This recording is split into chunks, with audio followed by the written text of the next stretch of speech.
This is the CBF Podcast Conversation. Each week, we are bringing you stories from across the world of people doing groundbreaking and innovative work in renewing God's world. Ideas, stories, and creativity from practitioners, ministers, thinkers, authors, and more. I'm your host, Andy Hale, and this week we have a special Facebook and YouTube live interview with Baptist Women in Ministry. In a few moments, we'll introduce our guest and then we'll jump into the conversation. But we do want to let you know that this experience is intended for you to interact with us. So if you have questions for our guests later on, you can comment to the right on Facebook, or if you're watching on YouTube, you can comment down below. We need to tell you about one of our annual sponsors.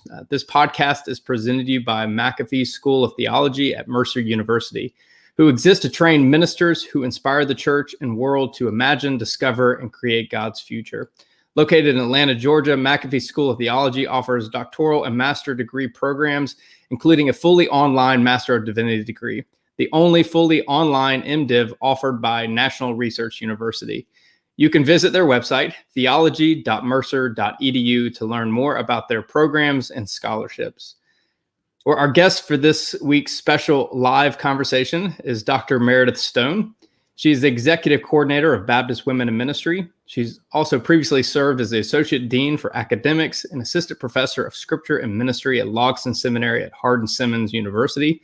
She's also served as a teaching pastor, interim pastor, and the Texas Baptist Women's Ministry Specialist.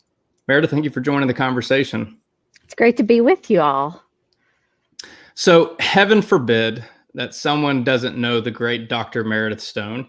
But for those that might not be familiar with your story, tell us a little bit more about you. Yeah, I grew up in Texas. I am a Texas girl, and grew up in a Southern Baptist church that was a little more conservative. And so as a teenager, whenever I first started to feel called to ministry, didn't really have a great outlet for that and didn't receive a lot of affirmation as to what that could look like. And so it kind of started this process for me of journeying through figuring out what really is calling, how does God use women, and what does that mean for me? So about 10 years later, I finally got to the point of realizing that maybe there were no limits on God's calling for women. I was able to have the journey of great professors and friends who helped me to understand how to read scripture in that regard, and who began to give me opportunities and point out the gifts that I had. And so I was so blessed to have an opportunity to begin serving in a ministry role with young adults and as a teaching pastor, and really was able to find a whole different perspective on the church and a love for God's work in the world when I was able to see the world through these lenses of God's value of every person in a different way. And so, throughout church ministry, whether it's been in seminary, in the classroom, my work with Texas Baptists, that story has been a part of me, so much so that I've watched it lived out in other young women I've worked with and my students, and really had this desire to journey alongside of them in their discovery and what that looks like. And so it's a great privilege to now be with Baptist Women in Ministry and be leading our organization's efforts in helping to influence Baptist life so that more and more women are able to fully use all of their gifts and calling. You served in a variety of capacities. You were alluding to that just now, professor, pastor, teaching pastor. What do you feel like prepared you the most for now the executive director of Baptist Women in Ministry? That's a great question. I think in every ministry role that I have been in, I have had to learn how to navigate relationships. I think, whether you're serving in congregational life, whether you're on faculty at an institution, or working in denominations, there are a number of different relationships which you are always managing. And so I think the experiences that I've had in being able to navigate conflict, but also in learning how to be a good mentor, how to be a good colleague, and how to be a good leader to the people around me. And so I think those aspects of learning how to navigate different kinds of relationships have really been the most beneficial, because I think at its core, the work of BWM is the work of relationships. It's our work with women, with congregations, with all kinds of people who are a part of Baptist life. You come to BWM leading the next chapter after the great Pam Durso. It's always an amazing transition when your predecessor is someone of the caliber of Dr. Durso. So what's it like taking over the next part, the next chapter of the BWM journey after Pam Durso? I tell you, I wish everyone had the gift of being able to follow someone like Pam, who set such a great foundation in place for the work of BWM. When you look back over BWM's history of the past nearly 40 years that we've been doing this work of advocating, we've come so far in Baptist life. And in the past, 10 or 12 years under Pam's leadership, we were able to grow in ways that wouldn't have been possible without her administrative leadership and the ways in which she connected people throughout Baptist life. And so learning how to step into this and take the great gifts that we have, and then find ways to grow that work, to look at the great programs that we have and say, okay, what is the next step for this program, which has already come so far. So I wish for everyone that they might have that experience of following someone like Pam. Well, it says so much about you that you were the one that was selected to carry on this next part of the journey. So as you look at the past decade of Baptist women in ministry, what would you say have been some of the key initiatives and achievements? I think one of the greatest things that BWM has created and grown is our mentoring program. Being a woman in ministry can be very isolating. I have yet to meet a woman who doesn't have stories of feeling rejected, of being rejected, of being insulted, being harassed, being told that she is inferior, in both explicit and implicit ways. And so a program like our mentoring program is an opportunity for women who are young in their ministry careers or in new contexts to connect with those women who have been through that and have learned some of those ways of navigating through it, but also just to find that solidarity. I heard a young woman say recently, as she was hearing the stories of some women who had been in ministry a little bit longer than her and the difficulties they'd faced, she said, it's just so amazing to know that these women have been through this and they still choose ministry. And that's something that was encouraging to her to say, it's worth it. This is work that is worth figuring out how to move forward. So our mentoring program has been a great success of the last 10 years, as well as the work that has been done with congregational search committees, and trying to help them understand how do we think about women candidates and what that looks like. In the past 10 years, we've done State of Women in Baptist Life reports every about 5 years. And every time we've done those reports, we've had some figure that we are able to share, which shows how much we are growing. In the last report, which was done about 5 years ago, that was the number of women pastors, which was at that point almost over 200. It was about 6.5% of pastors in CBF Life, which has come a long way. But I think it was also one of those good moments to say we've still got a long way to go, because the hope is 50%. That there would be an equal distribution of men and women pastors. If you look back over the long history of the church, I think to get to a true equal number of women pastors would mean we probably have to go past 50%. But really, it's our desire to find that commonality, a shared ministry. And so I think that those two pieces of work that have been done in the past 2 years, we've been able to, or past 10 years, we've been able to see great growth, both for women individually, but also in congregations. Yeah.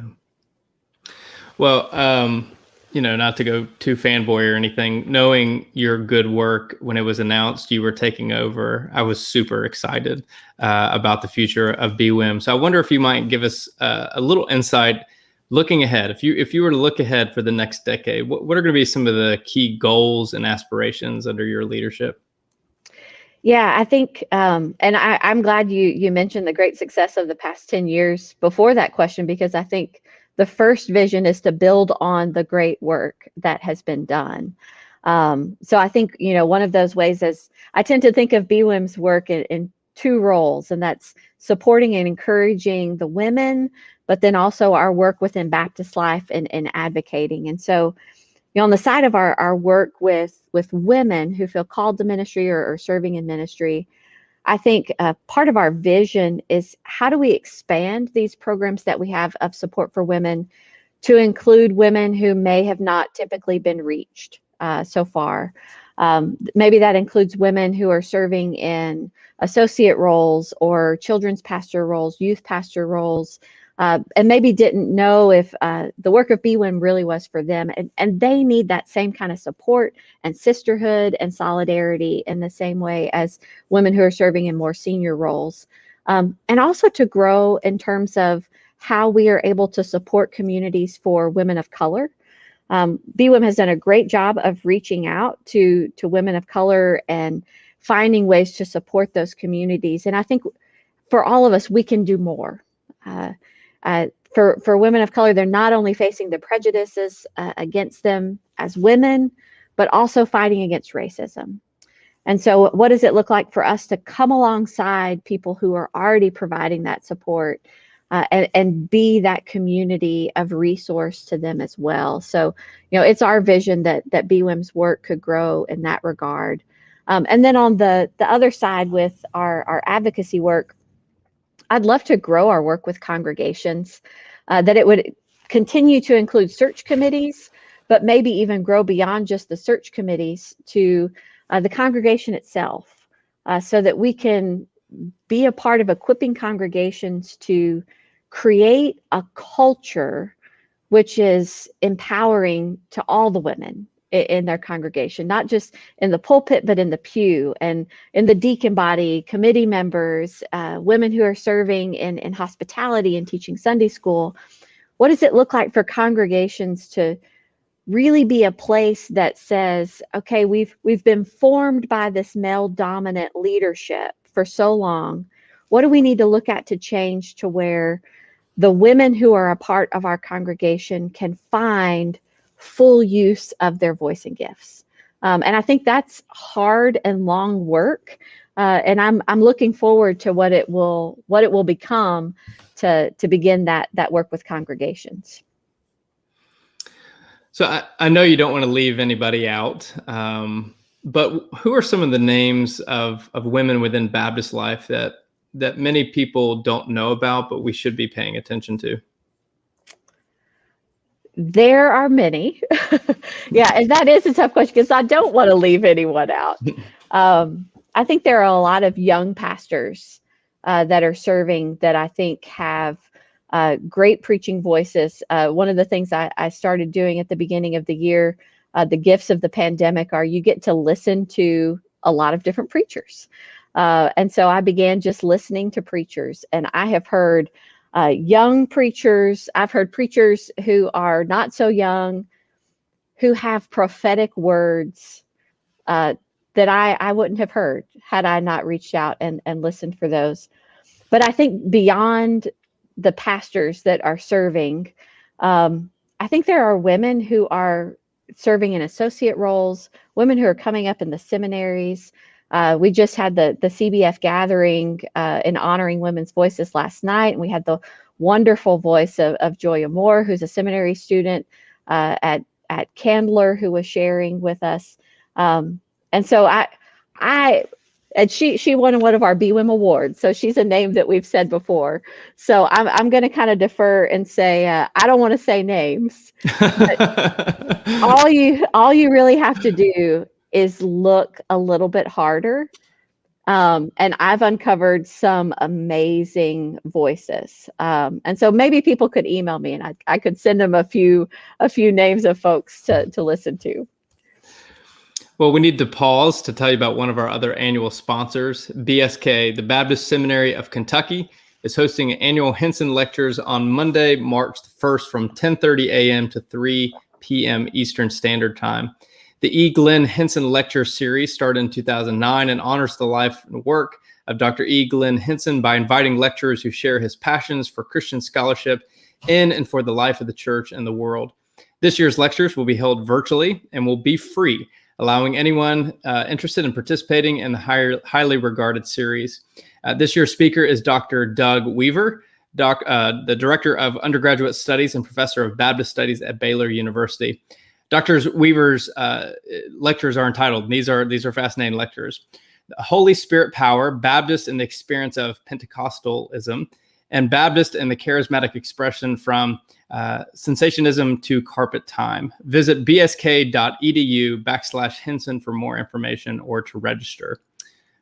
Well, I know what I'm doing on March the 1st. I don't know what you're doing, but I know what I'm doing now. So I think there's also church works on that day. There is. Lots of good things to do on the same day. If I can have that time turner that Hermione Granger had in Harry Potter, I can figure out how to be in two places at one time. So one of the most remarkable initiatives that BWM has led over the last decade is really looking at clergy sexual misconduct, specifically through the task force that was formed several years ago.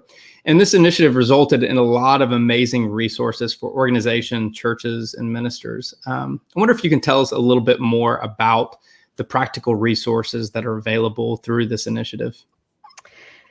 And I just got to join this task force recently through work with BWM, and it's been so great to learn more about what's been done. A couple of the resources that were developed, which have been so helpful, there are some video resources, which are educational resources that have study books to go along with them. And these are designed for congregations to be educating themselves on what clergy sexual misconduct is and what they can do to be preventing that. But also for ministers, for seminary students. I think there are seminary classes who are using these resources so that they can begin to also understand what that looks like and be able to curb those behaviors within their congregations, and set up good systems to make sure those things aren't don't have environments in which they're occurring. One of the most painful things as a part of hearing the stories of Baptist women in ministry is that you hear far too often women who are in ministry roles who have experienced either harassment or abuse of some sort. I think we are trying to do a better job of educating folks around boundaries. What are the appropriate boundaries for people to have with a woman in a leadership position? So much of our culture, we've had these embedded notions of how women should be treated. We've seen it in film and movies. We've seen it within society, and it's transferred over into the way that women get treated in the church. And so if there is work that this task force has done that can be a part of that educating so that more women don't have to go through that in order to be able to use their God-given callings and gifts, then that is time well spent. So we're hopeful about the continued work of that task force. Our partnership with CBF and that has meant having a partnership with Grace Ministries, which is doing education within individual congregations beyond just the videos and the study guide resources. And so we're looking forward to what that work looks like in the days ahead. Well, for the folks that are interested in taking a look at this, you can go to bwm.info/safe churches. And there's an extraordinary page just filled with amazing resources there. But staying on the focus of clergy sexual misconduct, there's this this sense of arrival that often people feel when it comes to something like this. Like somehow, because things like the Me Too movement shed so much light on the reality of sexual harassment and assault within an organization, that we've somehow gotten past it. So help us understand what tends to be the prevailing forms of these misdeeds and givings within an organization. They take a number of forms. One that I've heard on multiple occasions has to do with just inappropriate comments. For some reason, when a woman stands in front of a congregation, that seems to invite people to comment on her appearance, her clothing, perhaps even to say things about not just, well, you look nice today, but that go beyond that in inappropriateness. But not only just inappropriate comments, unfortunately also inappropriate touching, that perhaps those boundaries don't feel as existent with a woman clergy member. And so the ways in which women get hugged and touched, especially while these comments are being said, seems to be something that happens, unfortunately, far too often. Combine that with when the women bring these comments forward, a lot of times they get met with, oh, well, that's just in your head, or that's just so and so, and that's the way they show that they like you. But we have to set boundaries on that. If a woman feels unsafe or uncomfortable in any way, then that is a form of sexual harassment and misconduct if those comments are coming to her in that way. And so if we want to be churches that are valuing the gifts of all people, and women in particular, then we have to find ways to address these things so that women do have the opportunity to share their gifts without that fear, without the shame that goes along with it of maybe it's all my fault and I'm doing something wrong. And so it's so important that we're educating our congregations on what that looks like and appropriate boundaries. What are some of the common bullheaded ways that organizations mishandle these situations and culture? Covering it up, or saying that really didn't happen, or saying it was all your fault. Unfortunately, I was also part of institutions and would hear institutional stories of what that looks like, and congregations, and the stories that I've heard from other women. And too often, the first question is to the woman, to the survivor, what did you do? In what ways did you encourage this? And figuring out how do we shift that question to a statement which says, I hear you, I affirm that was inappropriate, and that's the end of it. Yeah. How do we address this? I think that's the most common thing that I have heard, is a blaming of the survivor. When I open up the Bible, I'm reminded of this living word that gives me life. It reshapes my way of thinking and living. It challenges me in new ways to love my neighbor. At the same time, I open this thing up and I recognize that there are some really unhealthy characters and circumstances in it. For starters, David's sexual assault on Bathsheba. In the latter years, David's inability to act when his own daughter is raped by a half-brother. And we probably shouldn't even get started on Lot and his daughters and that whole situation. Do you think that the theology of the church, garnered from many of the patriarchal views of the Bible, has somehow enabled this kind of culture within the church? I think that the patriarchy that has existed in the church for thousands of years cannot be undone overnight, and has effects far beyond what we see just on the surface. And so, when you look at those stories, how many times have we heard Bathsheba blamed for David's misconduct with her? How many times have we looked at these passages and, for example, there's a passage in Luke 7 about a woman, which the title in my Bible says the sinful woman. Okay. And it says she was a woman who had sin, who lived in the city. And immediately people have assumed, even though it doesn't say it, that she was a prostitute just because she was a woman who had sin. For some reason, women and sin and sexuality all get tied together. And that's something that really needs to be addressed and undone. Peter's called a sinful man. He says, I'm a man of sin, just 2 chapters earlier, and we don't assume that his sin is sexual or that he was somehow a prostitute. So I think that not only patriarchy, but all of the ways in which power and entitlement have become enmeshed in what it means to be church have created opportunities for people to be marginalized and for some people to be treated as if they are worth less than others.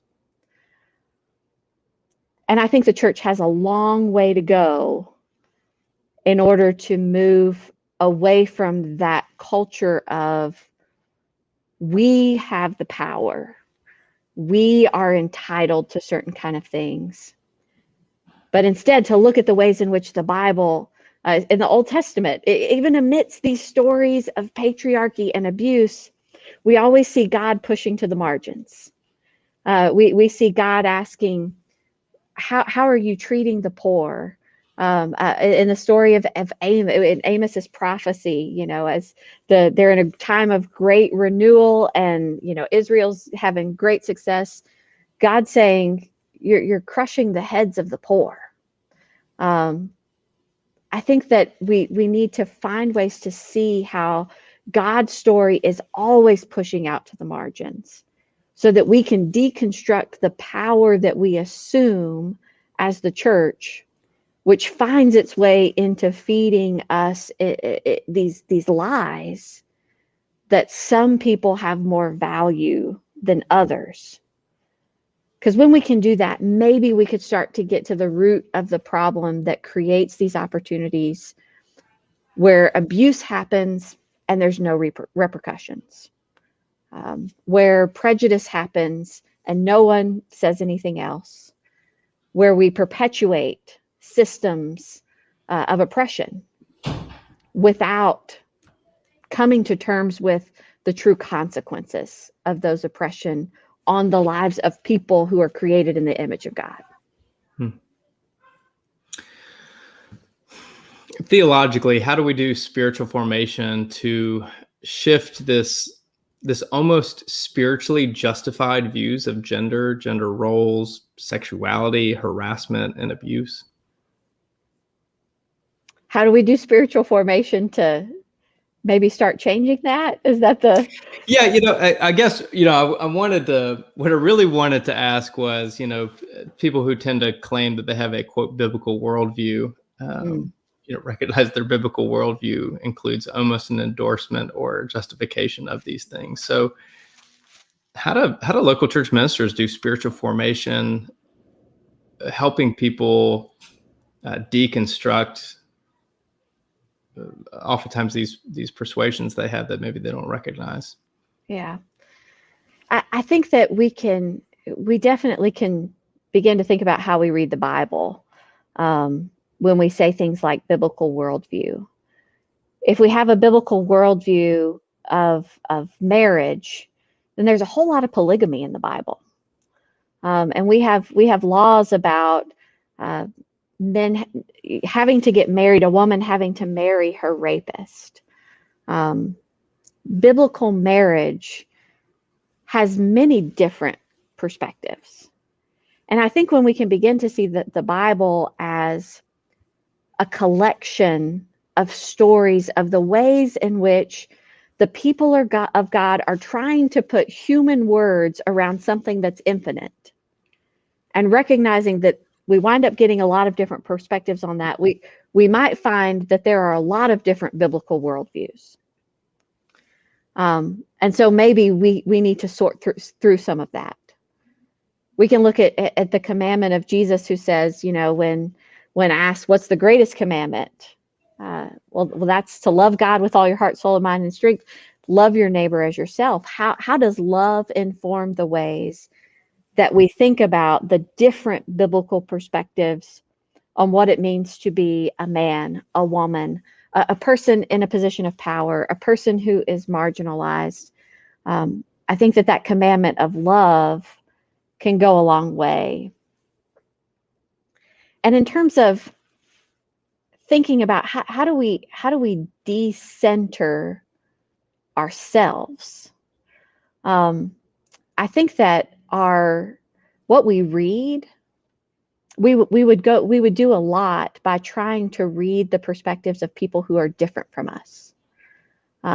If we read theologians of color, if we read the way women are reading the Bible, and honestly, I think, as a part of that reading, I feel like there's so much power in contemplative prayer, when combined with really intentional ways of trying to think about how we view the Bible and what we read and what we look at, what we're looking at. Because contemplative prayer in itself is a way of taking our focus off of what we can know and moving it onto who we know. And when we do that, I think we wind up moving out of some of these polarities, where it has to be this way or this way, and that's the end of it. But when we acknowledge, here I am in my finite self, trying to connect to an infinite God, something about that draws us into a story which doesn't just have a yes and a no, but is bigger than we can really understand. What do you think, as we look at the church culture, when it comes to, again, as we focus on gender roles, sexuality, harassment, patriarchy, these kinds of things? And I know that's a lot of deep individual topics unto themselves. What do you think are the biggest challenges moving forward and continuing to change this culture? I think one of the biggest challenges is that a lot of us feel like, and I think you said it earlier, we feel like we kind of got this figured out. Especially with women in ministry, something that we see often is folks who say, "Oh yeah, well we've been ordaining women for 30 years. We've had women deacons, we've had associate pastors. We don't need to worry about this anymore. We've moved on." But when you're talking about thousands of years, it's not something that you can move on, overnight, or even in those 30 or 40 years. We really have to keep doing that work. An analogy that I've used recently is, imagine that you have this rope, and over the course of a couple thousand years, you say, okay, every Sunday, we're going to put a knot in the rope because ropes need knots. And so for a couple thousand years, we're putting knots in the rope, knots in the rope, knots in the rope. But then all of a sudden we say, maybe ropes don't need knots, so we won't put any more knots in the rope. But when you look down at the rope, it has numerous knots still in it. So you can't just decide we don't want it to have a rope, or we don't want it to have knots. You have to actually get in there with your hands and start undoing it. And that's the work where we're swinging the pendulum. And we're trying to say, how do we not only create equal spaces where we have men's and women's voices, but how do we elevate women's voices to try and undo some of that unconscious bias that we have against them, to undo what's been created within women for us to think that we're inferior, to constantly ask, is it me? Or, did I do something wrong here? Which sometimes we have, for sure. But it's going to take a lot of work to undo that. And so I honestly think that's one of the biggest obstacles that we face, is a sense that we've already got this figured out. rather than realizing we have to pay attention to this. In addition to so many other things that I know that becomes this long list of what we're having to do, but it's worth it, you know. If we want to be a reflection of the beloved community, then isn't it worth it to do the work to make sure that the voices and gifts of every person are fully valued among us? I think it is. And I think that the church will be more successful in its mission whenever we're able to do that. For those that are watching, we want to remind you that you can share some of your questions down below. We'll get to here momentarily. We'll get to the pandemic's effects on the work of BWM in just a moment, but give us some insight into some of the other challenges you see BWM facing in the coming years. I think that as an organization, we've actually got a great future. I think as we look ahead, and I'll go ahead and bring the pandemic into it, of the church is undergoing, kind of this moment of transition. Some folks have, seen it as a negative moment for the church where, everything is changing, and absolutely, we've been through some trauma, I think, as the church in the past year. And I think there's going to be effects of that in the way we have to re-envision what ministry looks like. We're going to have to re-envision our personnel patterns and budgeting. But I think something that we've learned in the past year as the church is, that resistance to change that most churches are categorized as having, the church, they're never going to change. There was this, well, we've learned that we can change. We were put in a situation as a church and said, you've got to change if you're going to continue to figure out what it looks like to be church. And the church did that. And so in thinking about women in ministry moving forward, how can we see that as an opportunity to say, hey, church, you know how to change. This is an opportunity to adapt, to creatively re-envision who you are and how you're going to accomplish God's work in the world. And so maybe this moment of crisis for the church can also be visioned as a moment of opportunity when we have demonstrated we know that we have what it takes to be able to adapt. So why not go ahead and truly ask those hard questions of who do we want to be as a body of believers?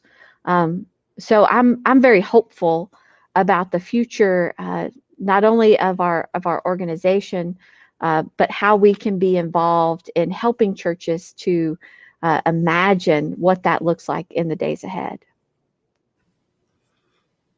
Well, the COVID-19 pandemic, I mean, it's rocked the world. There's not a single person that hasn't been affected by this year-long obstacle course of sickness and closures, death, financial strain, and so many unnamed things.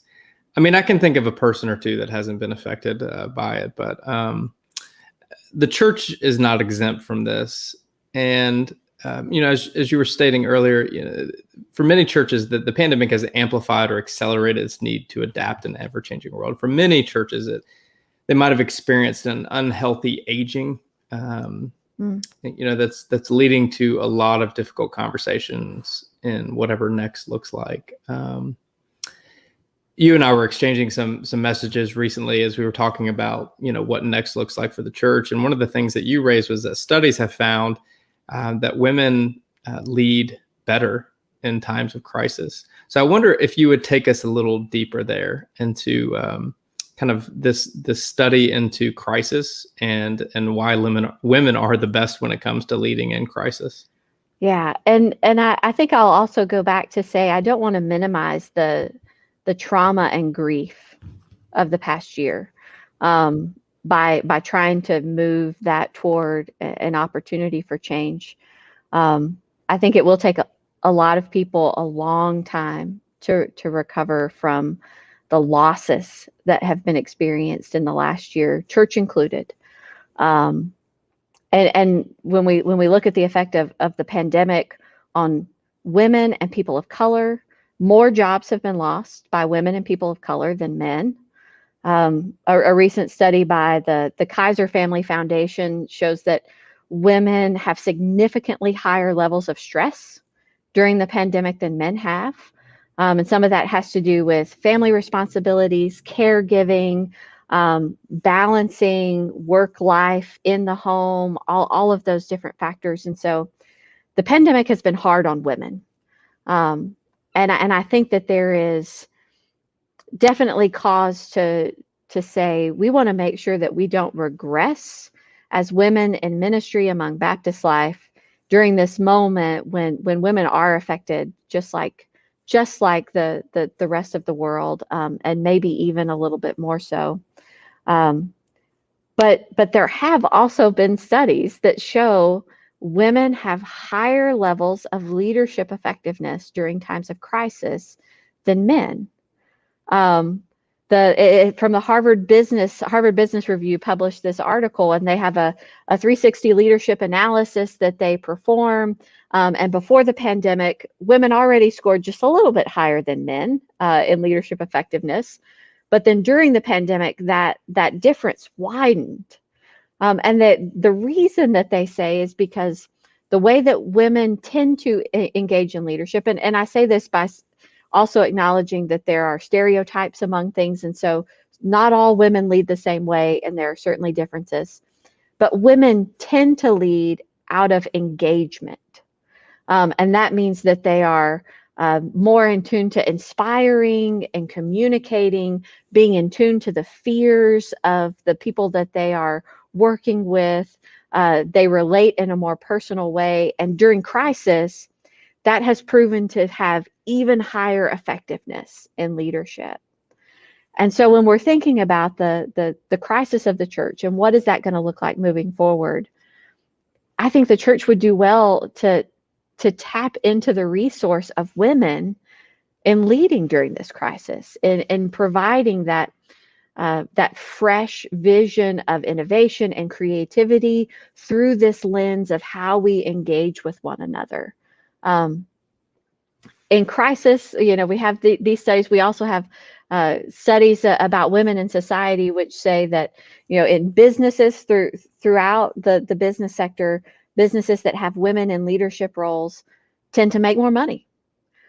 Countries which empower women to be business owners and to be educated have a higher GDP. And so success happens when women are involved in leadership. And as a church, certainly we're going to measure success differently.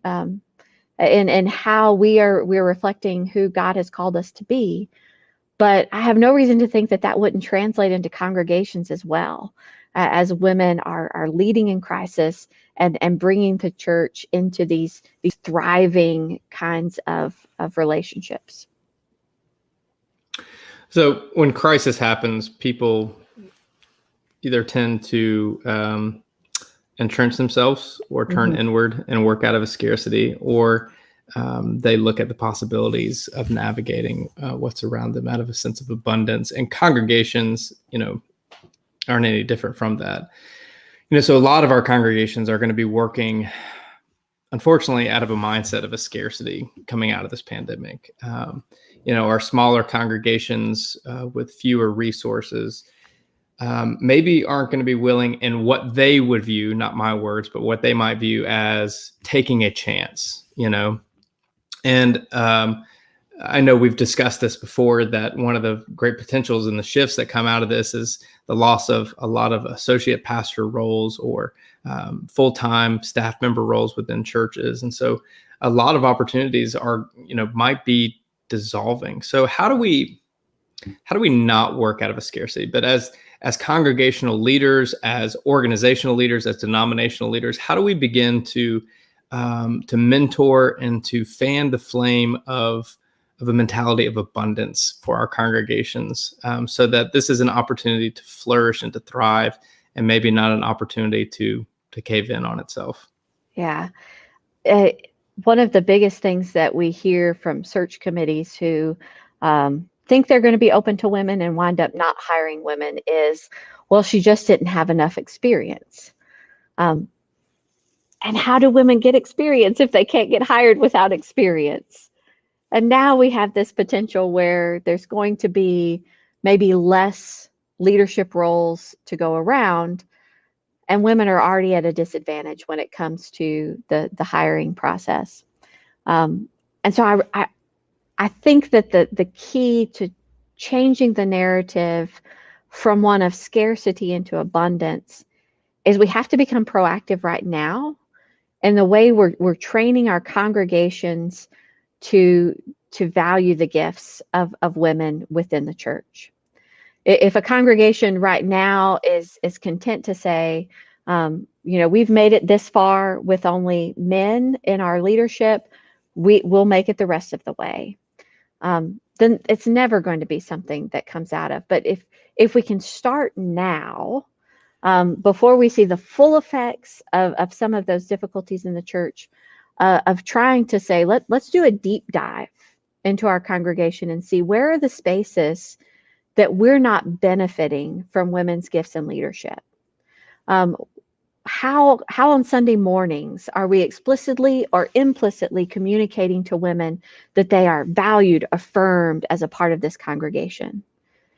Because I think if we can create environments in which the whole congregation knows the importance of valuing the voices of women as well as men, then when it comes time for those leadership decisions and transitions, we won't have the same kinds of questions and comments being raised if it's an inherent part of our congregational culture rather than something that we just talk about when we're in leadership transition. We need to be affirming the value of women and girls in every space within our congregation if we're going to be able to act out of that abundance instead of scarcity. So I don't want to minimize congregational size, but certainly for many people, there is a first call type of church. And a lot of people that ends up being their calling for their entire vocational career to serve what might be a small congregational model. So when I say that, I'm not minimizing a church by size, by their capacity. But certainly for a lot of young ministers who are stepping into their first call into smaller congregations, there's a lot of learning and growing that happens in that space. And also at the same time, as many of us have been the beneficiaries of those that have led before us, you want to be a part of helping lead and pave the way into helping that congregation think critically and think differently about things, which might include the work of supporting women in ministry, the work of justice, the work of equality.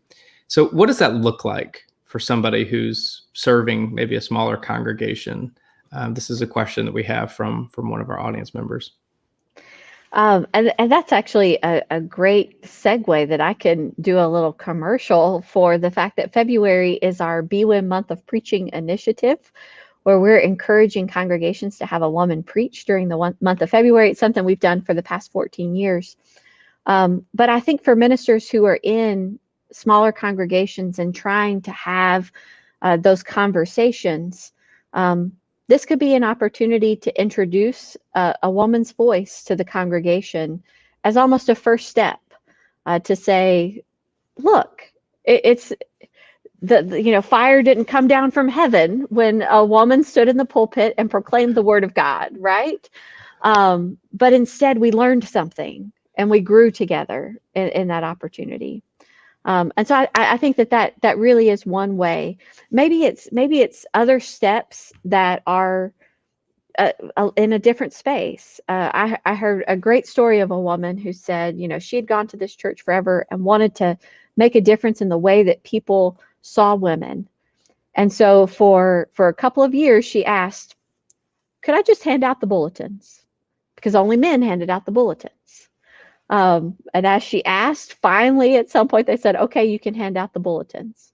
So maybe that was the first step. And the next step is, what if women, pass the offering plates? Or what if women were serving communion? What if women were leading the finance committee? maybe there are a lot of ways, not only from the top down and seeing women in the pulpit, but also from the bottom up to say women are a part of each of these spaces, and can have a valued role in that. Well, we need to pause to tell you about our last and final annual sponsor, last but not least. This podcast is presented by the Center for Congregational Health, whose mission is to help faith communities and leaders thrive. Healthy congregations can transform their communities to be compassionate, more faithful, and more just. Utilizing a network of highly skilled coaches, consultants, and interim ministers, the center supports congregations and ministry leaders to address the challenges they face. Visit their website, healthychurch.org, to learn more about the center, and you can trust them as a partner in ministry. We also want to let you know that you can join the CBF podcast community through our CBF podcaster listener support page at cbf.net/podcast support. For just a few dollars a month, you can receive some perks like name recognition on the podcast, books from the podcast, joining me for an interview with an upcoming guest, or hanging out with next summer's podcast guest at General Assembly. Join the existing podcast listener support community. We see you Cincinnati, Ohio, Raleigh, North Carolina, Milton, Florida, Munich, Germany, and Cape Town, South Africa. First-time listeners and long-time listeners, we're grateful that you're here to be part of the conversation. So visit cbf.net/podcast support. As we wrap up our time, Meredith, I wonder if you might send us a word on how people can best find out more about BWM, the great work that you're doing, and the great work that's being done across our fellowship and beyond. Well, we would love to connect with everyone within Cooperative Baptist Fellowship and Baptist life at large. Our website is bwim.info. We have great resources there. We have places where you can sign up for our newsletter, where we send out information about new programs and initiatives that we are providing to women and to congregations.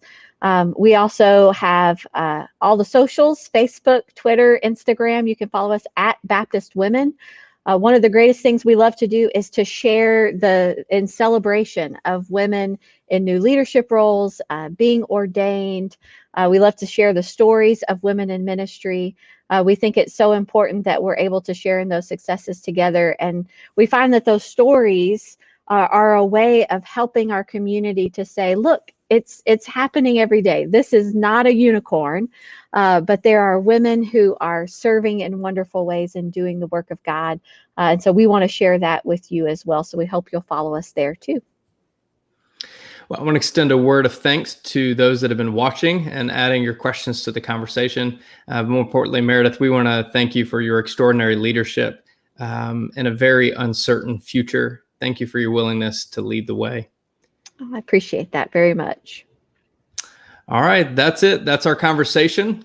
If you want to make sure you subscribe to CBF Podcast on all major platforms, including iTunes, Spotify, SoundCloud, and Google Podcasts, and more.